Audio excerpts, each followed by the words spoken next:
राहुल गांधी के संबंध में एक महत्वपूर्ण डेवलपमेंट हुआ है। कोर्ट के द्वारा उस पर अपनी टिप्पणी करने के लिए मैं आपके सामने उपस्थित हुआ हूं। पार्टी की ओर से राहुल गांधी ने 2019 के चुनाव में एक टिप्पणी की थी कि सारे चोरों के सरनेम मोदी क्यों होते हैं। आपको पता है कि मोदी सरनेम अधिकांश पिछड़े और अति पिछड़ी जातियों का होता है देश भर में, और यह घोर रूप से आपत्तिजनक टिप्पणी थी। कायदे के मुताबिक उनको माफी मांगना चाहिए था, स्लिप ऑफ टंग हो गया, लेकिन माफी मांगना तो उनकी फितरत में नहीं है। लोअर कोर्ट ने उनको 2 साल की सजा दी। उसके खिलाफ वो सेशन कोर्ट गए। सेशन कोर्ट ने उनको बेल तो दे दिया, लेकिन कन्विक्शन को स्टे नहीं किया। और आपका कन्विक्शन स्टे नहीं होता तो आप 2 साल की सजा है तो आप सदन के सदस्य नहीं रह सकते, और बाद में वो कार्रवाई हुई, आप जानते हैं। इसके खिलाफ वो गुजरात हाई कोर्ट गए, और गुजरात हाई कोर्ट में अभी उनकी कोशिश यही थी कि हमारा जो कन्विक्शन हुआ है उसको स्टे किया जाए। ट्रायल कोर्ट के फैसले के खिलाफ मेरिट पर उनका मामला सेशन कोर्ट में पेंडिंग है। ये थोड़ा समझना बहुत जरूरी है। तो उन्होंने यह आग्रह किया कि हमारे कन्विक्शन को स्टे किया जाए, और आज गुजरात हाई कोर्ट ने बड़ा ही विस्तृत ऑर्डर दिया है, और उन्होंने उनके इस प्रेयर को रिजेक्ट कर दिया है। बाकी टिप्पणी तो जजमेंट हम देखने के बाद विस्तार से आपको बताएंगे, आपको भी मिलेगा, अभी लोड नहीं हुआ है। लेकिन जो वहां जानकारी मिली है,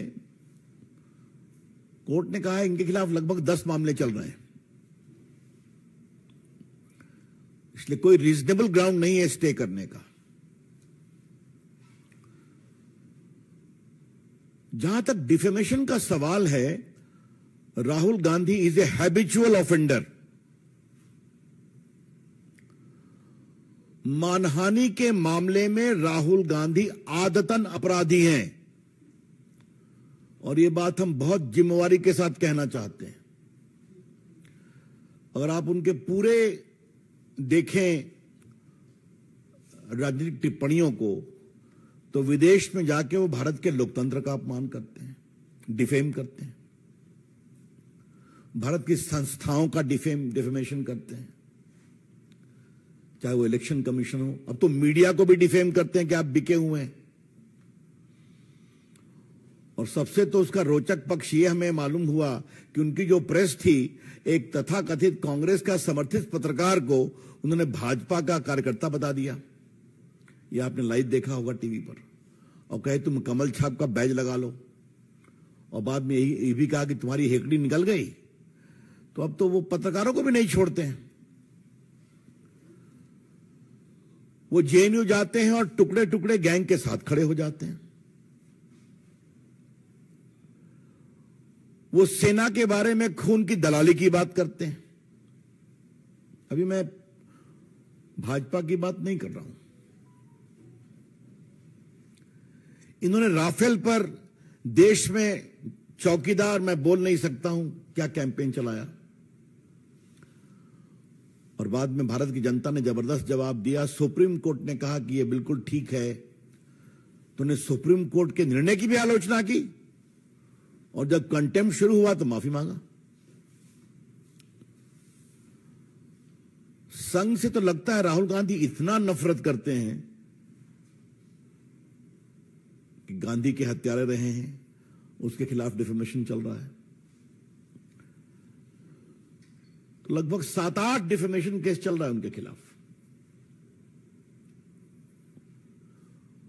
और ये तो उन्होंने ओबीसी का सीधा अपमान किया। पहली बात हमें पूछनी है कांग्रेस पार्टी से, आज आप राहुल गांधी को कंट्रोल क्यों नहीं कर सकते? उनको ठीक ठाक बोलने की ट्रेनिंग क्यों नहीं दे सकते? आपके नेता है ना वो। अगर इसी ओबीसी मामले में वो माफी मांग लिए होते तो मामला खत्म हो गया। और याद करिए, सूरत के ट्रायल कोर्ट ने उनसे कहा कि आप माफी मांगेंगे, उन्होंने माफी मांगने का अवसर भी दिया था। उनकी टिप्पणी क्या है? I am not Savarkar that I will apologize. एक महान देशभक्त वीर सावरकर जिसने 11 साल अंडमान में गुजारे, उसके बारे में कितनी नफरत है उनके दिल में, ये समझिए आप। तो सावरकर के पोते ने भी एक केस किया है। वीर सावरकर को उन्होंने विदेश में भी अपमानित किया। तो अपमानित करना, बेइज्जत करना, एब्यूज करना राहुल गांधी की फितरत है। I repeat, it has become a chronic habit of Mr. Rahul Gandhi to abuse, to defame, and almost showering the worst kind of abuses against eminent leaders and organizations. So Mr. Rahul Gandhi, if you do like this, the law will catch up with you. Rahul Gandhi, अगर आप इस तरह के ये बात को समझेंगे कि लोगों को अपमानित करना आपका अधिकार है, तो कानून का भी अधिकार है कि आपको पकड़ा जाए। और जो आपके अपमान से पीड़ित होता है, उसको भी अधिकार है कि वो अपने सम्मान की रक्षा के लिए न्याय का सहारा ले। ये तो पूरी कहानी है। इसमें न कोई फ्रीडम है, न कोई बोलने की आजादी है। कोई कैसे कह सकता है कि सारे चोर का सरनेम मोदी कैसे होता है? क्या मतलब है इसका? कुछ भी बोल देंगे आप।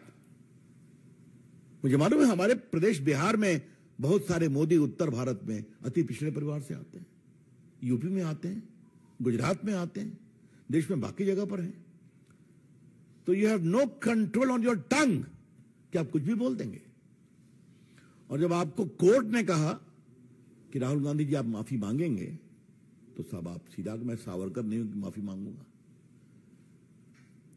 This is, I would say, irresponsible arrogance, गैर जिम्मेदार अहंकार है। किसी को अपने गुणों पर अहंकार हो सकता है। राहुल गांधी में तो मैं तो एक ही अहंकार का भाव देखता हूं कि मैं खानदान में पैदा हुआ हूं और उसी की कमाई उनको मिलती भी है। ठीक है भाई, इसके अलावा आप सबको अब्यूज करेंगे, अहंकार दिखाएंगे। मैं कई बार इस मंच से कह चुका हूं कि राहुल गांधी होमवर्क नहीं करते हैं। हम नहीं करते हैं। चले जाते हैं जेएनयू में टुकड़े टुकड़े गैंग के पास, उनके पक्ष में खड़े हो जाते हैं। बाकी तो मैंने सब उनके गिनाया ही। तो आज का निर्णय गुजरात हाई कोर्ट का स्वागत योग्य है।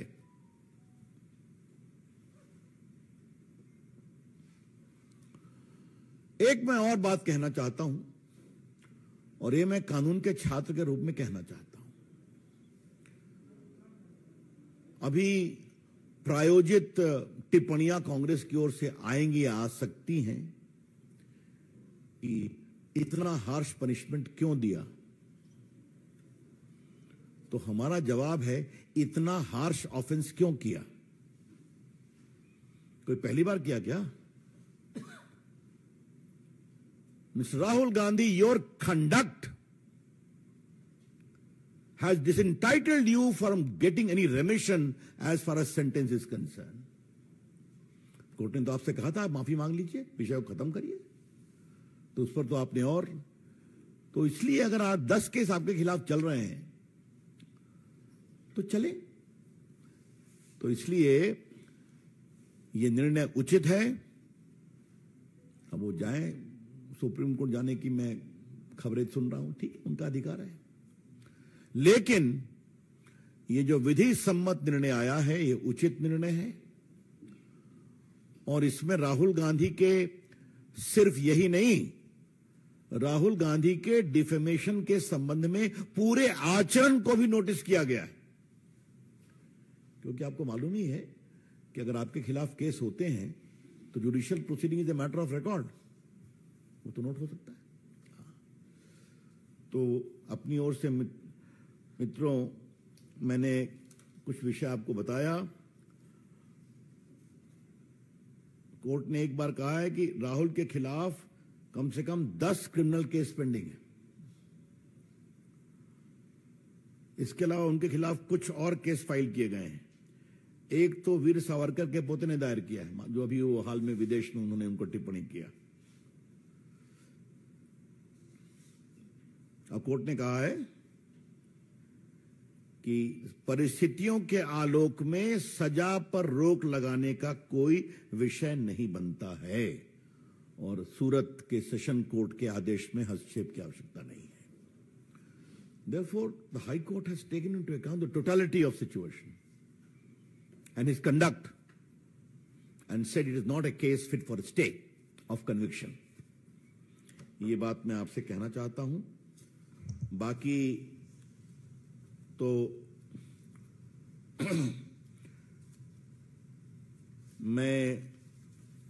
मेरे पास सारी सूची हमारे संजय जी ने उपस्थित कराई है कि कितना कितना इन्होंने विषय रखा है कि इनके खिलाफ क्या क्या चल रहा है। वैसे ओबीसी लोगों का अपमान करना कांग्रेस की फितरत है। The BJP would like to assert very emphatically that not giving due to the OBC is a part of the DNA of Congress party. अभी जो ओबीसी का कॉन्स्टिट्यूशनल कमीशन बन रहा था उस पर भी टीका टिप्पणी की गई थी, आपको मालूम ही है। नरेंद्र मोदी की सरकार है जिसने ओबीसी के पूरे समाज के लिए, जैसे एसटी का कमीशन कॉन्स्टिट्यूशनल बॉडी है, जैसे एससी का कमीशन कॉन्स्टिट्यूशनल बॉडी है, उसी प्रकार से ओबीसी के कमीशन को भी संवैधानिक मान्यता दी थी। और बाकी जिस तरह से ओबीसी के बारे में अन्य काम किए गए उसकी चर्चा आपसे हम करते रहते हैं, करेंगे आगे। लेकिन कांग्रेस पार्टी का इन सबों में असहयोग रहा है। तो यह भी जानना बहुत जरूरी है कि उनका अहंकार, उनका लोगों की बेइज्जती करने की उनकी फितरत, लोगों को अपमानित करने की उनकी चाहत, और मैं कानून से ऊपर हूं क्योंकि मैं गांधी परिवार का, ये अहंकार, ये समस्या का कारण है। तो मिस्टर राहुल गांधी, कानून ने अपना काम किया आपके बारे में। मिस्टर राहुल गांधी, कानून has caught up with you. Face the consequences. एक बात हम और कहना चाहेंगे, उसके बाद आपके प्रश्नों का हम लेंगे। राहुल गांधी जी जहां से लड़ते हैं, जब हार जाते हैं तो उसकी आलोचना शुरू कर देते हैं। आजकल अमेठी पर बोलना शुरू कर दिया उन्होंने। यूपी पर तो और योगी जी पर तो ऐसा ऐसा बोला है कि मेरे पास शालीनता है थोड़ी मेरे पास। तो योगी जी के बारे में जो उन्होंने शब्दों का प्रयोग किया उसे मैं दोहरा नहीं सकता, सब रिकॉर्ड पर है। और वायनाड भी वहां से बहिष्कृत हो गए कानून के द्वारा, तो वहां की आलोचना शुरू करेंगे। जो राहुल गांधी के मन भाए वो ठीक है, जो न मन भाए वो गड़बड़ है। अगर वोट नहीं मिलेगा तो चुनाव आयोग गड़बड़ है। अगर मीडिया उनकी प्रशंसा नहीं करेगा तो आप बिके हुए हैं। अगर कोर्ट के लायक मन लायक वर्डिक्ट नहीं आएगा तो कोर्ट पर भी। और आपको मैं यहां बोलना चाहूंगा, आप में से बहुत से मित्रों ने राहुल गांधी के भाषण का जवाब मैंने लोकसभा में दिया था, और उसमें मैंने राहुल गांधी और उनकी माताजी के करप्शन के केस का विस्तार से जिक्र किया था कि नेशनल हेराल्ड केस में कैसे इनको सुप्रीम कोर्ट तक रिलीफ नहीं मिला। सदन के अंदर भी कोर्ट की आलोचना की गई थी। बाद में हम लोग जब कस के एग्रेसिव हुए तो फिर उसको निकाला गया, उन्होंने सॉरी कहा। तो ये इनकी फितरत है, तो हम इस निर्णय का स्वागत करते हैं। That's all from my side. Thank you.